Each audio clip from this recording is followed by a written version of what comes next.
नमस्कार. लखनौमध्ये घडलेली दुर्घटना ही अत्यंत दुर्दैवी आहे आणि ह्या ठिकाणी आता मी तुम्हाला 3 गोष्टी सांगतो.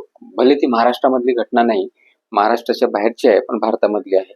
आता ह्यामध्ये 3 गोष्टी अत्यंत महत्त्वाच्या आहेत.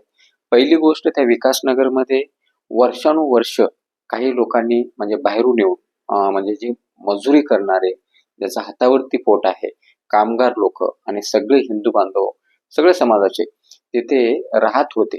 आज तिथे ते नुसते ते राहत नव्हते, त्यांचं परिवार होते, त्यांचे लहान मुलं होते.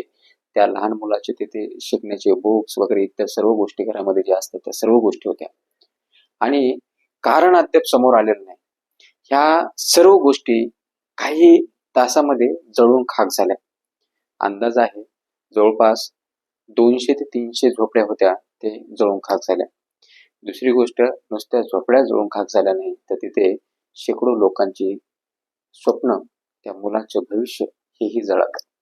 आता ही घटना दुर्दैवी का आहे?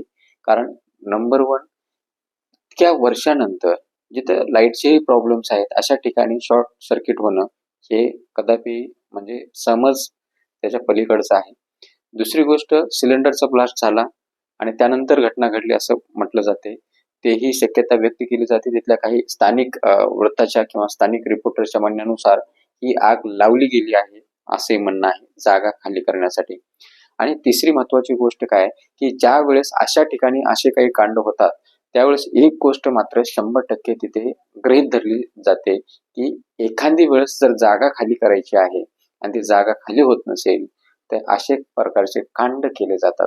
आता ह्या घटनेचा तपास होणं अत्यंत गरजेचं आहे. तपास कोणत्या लेवलला होतो आता ते योगी सरकारला माहिती, पण ही घटना नसून घडवलेली एक सुनियोजित घटना आहे असं म्हणायला हरकत नाही.